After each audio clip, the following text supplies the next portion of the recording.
James and Shelby, good to have you with us today. Thank you for sharing a little bit about your experiences here at Good Shepherd.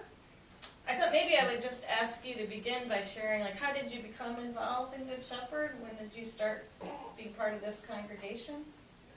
So we moved down here about 2.5 years ago. The summer before we moved down, we were both working at a summer camp, and one of the older staffer, who was Shelby's prayer buddy for the summer, recommended this church because she used to live in the area. And so when we first came down here our first week, we checked it out and we saw there was a really large youth showing here and just a welcoming, good energy. So we stuck with it.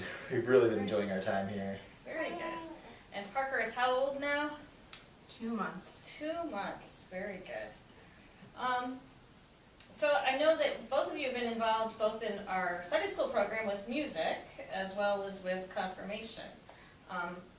What have you enjoyed about those, and why has that become such a priority for you guys? For me, I really like connecting with the younger youth. I think to me it just brings a lot of joy into my life, seeing them grow in their faith and just like being able to plant little seeds for them to kind of branch off and think about their own faith and grow in it as well. Right, exactly. And so with the music, Shelby and I, with our experience at camp, have a lot of what we think are high energy, fun ways that the kids can carry forward and not just think of them as Sunday school songs, but then get them stuck in their head and sing them anytime, really. And then with the confirmation age kids, it's refreshing to see them ask questions while they're learning about being a Lutheran, about faith, because it challenges us and lets us know where their heads are at and strengthens our faith in the same way, seeing that. And Jesus said, faith is, be faithful like children. So it's we like to think of ourselves that way. And we appreciate your gifts. I mean, I think you guys often do like the icebreakers in confirmation class and things that I would never think of, but you get the kids moving, doing goofy things, they enjoy it, but then they get to know each other better through that too. So that's been a real blessing for us to have you part of the confirmation. And also the small group time, that both of you help with our small groups in confirmation, and that's really good for them. You're gifted at getting conversation from them, and so that's helpful.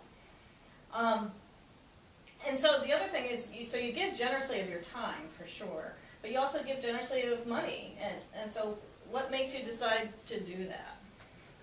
So we're both really thankful for the community here at Good Shepherd, and we know that beyond just a faith center at the church, we need to keep the lights on and things like that. So just a nuts and bolts thing, we feel we can give back to help the budget or anything like that, finances, and it's important to us to spend, or we use our gifts, to have a living for ourselves, but then also to extend that to our church family and help support them.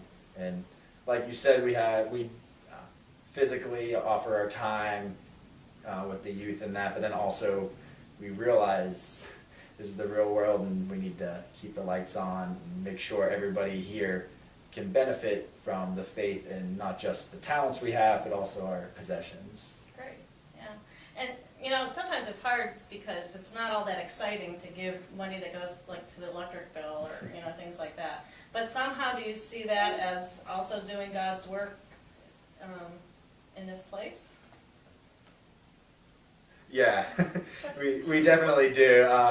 It's those little things in life that we sometimes take for granted that we know we can help benefit from. And it's not like we walk in and we say, oh, that light is the one we're powering with our with our offering. It's just knowing that we're doing our part to help support this community in however way that ends up being.